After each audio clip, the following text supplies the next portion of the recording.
Kita ulang kembali sejumlah berita pilihan dari Bali.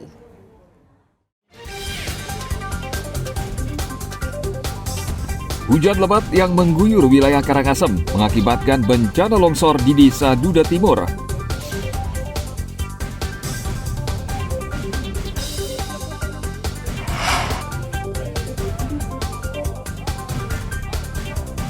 Puluhan warga dari Kelurahan Lelateng Negara menolak pembangunan Taman Pendidikan Firdaus.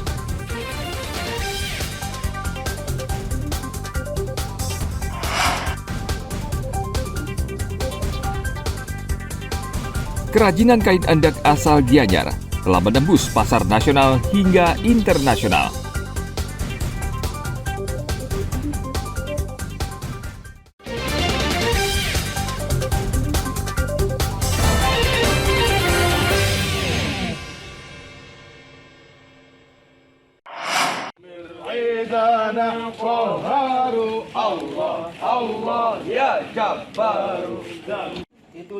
Puluhan orang menggelar aksi damai di kantor Kelurahan Lelateng Negara pada hari Kamis kemarin.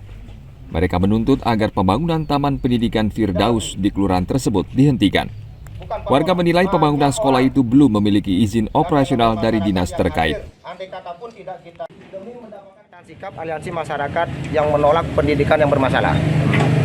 Pendidikan Taman Firdaus, karena sampai saat ini pendidikan Taman Firdaus tersebut tidak memiliki izin.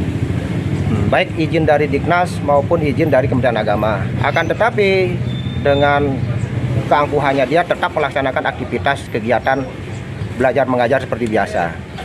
Sementara dari awal kehadirannya mereka ditolak oleh warga. Ya. Itu aja ya. Ini izin sekolah atau izin apa? Izin apa nih? Izin operasional sekolahnya, izin operasional lembaga pendidikannya itu tidak ada, alias bodong. Terus sekarang aktivitasnya biasa, Pak? Seperti biasa, kegiatannya seperti biasa, berjalan seperti biasa, seakan-akan mereka sudah memiliki izin. Sudah proses belajar mengajar. Sudah proses belajar mengajar, sudah lama sudah.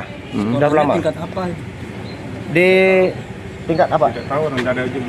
Karena tidak ada izin operasional, jadi kami nggak tahu tingkat apa yang dia. Yang penting yang jelas kegiatan itu ada setiap hari, ada yang jemput ngantar anaknya ke sekolah, kemudian jam pulang itu dia ada yang jemput, seperti itu rutin. Sementara pimpinan Taman Pendidikan Firdaus menyatakan semua izin sedang diurus di Kementerian Agama. Kalau semuanya saya kembalikan kepada pemerintah. Seperti apa itu akan menanggapi. Karena kita ini, sekali lagi kami ini warga yang taat hukum. Dan semuanya kami lakukan itu dengan proses hukum. Konflik ini belum mencapai titik terang, meski mediasi telah dilakukan sejak tahun lalu. Pihak Kelurahan Lelateng akan meneruskan aspirasi warga tersebut ke dinas terkait. Jangan sampai masuk. Tim Liputan melaporkan dari Kabupaten Jemberana.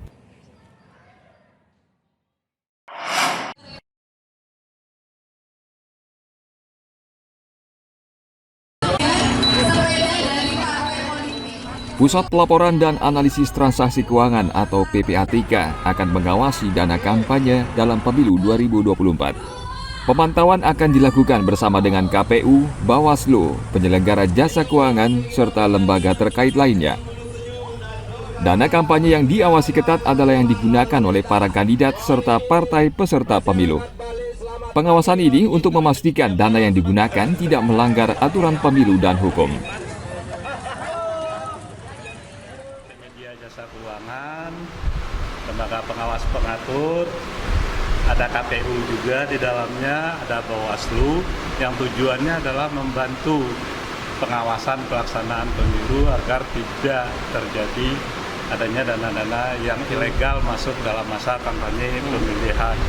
Itu ya, hasil riset kita menunjukkan kalau untuk kampanye itu dananya udah dikumpulkan dari sekarang. Jadi kan pemilu itu Februari, kampanyenya mulai bulan November. Jadi biasanya 6 bulan sebelumnya itu sudah bergerak sesuai hasil riset kita sebelumnya yang sudah disampaikan Pak Kepala. Sehingga kita tim ini bersama-sama bukan mencari siapa yang legal, tapi memberikan pemahaman bahwa apapun transaksi itu dalam pengawasan kami bersama.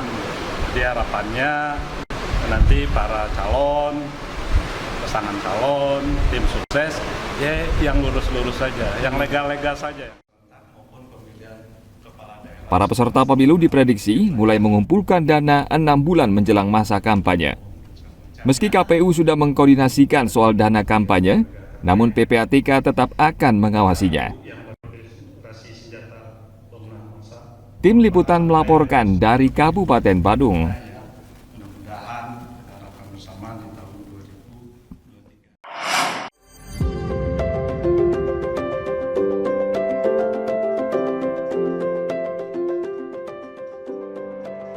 Selain kerajinan berbahan kayu dan besi, Kabupaten Gianyar kini dikenal dengan produksi kain endek. Kerajinan khas Gianyar ini kini sering dicari pecinta kain dari berbagai negara. Kain endek Gianyar telah menembus pasar nasional hingga internasional. Busana berbahan kain endek ini mendapat apresiasi dalam ajang Indonesia Fashion Week di Jakarta pada akhir pekan lalu.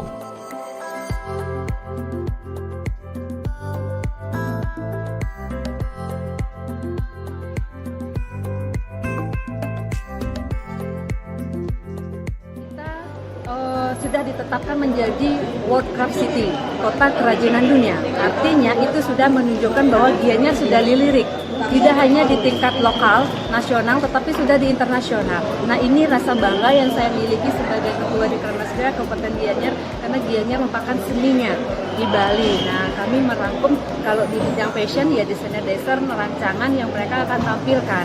Nah, tentunya rancangan yang akan mereka tampilkan dengan memiliki tema-tema yang berbeda. Yang saat ini kita tampilkan adalah dari rancangan casual smart, sehingga semua bisa menggunakan di setiap waktu, tidak hanya di gala dinner atau di acara koktail lainnya, tetapi ini semua bisa digunakan dalam kesempatan.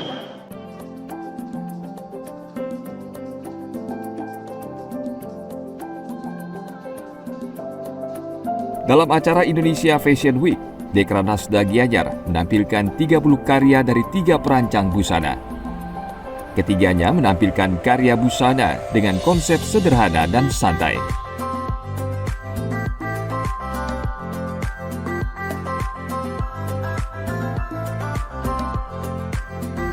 Tim Liputan melaporkan dari Kabupaten Gianyar.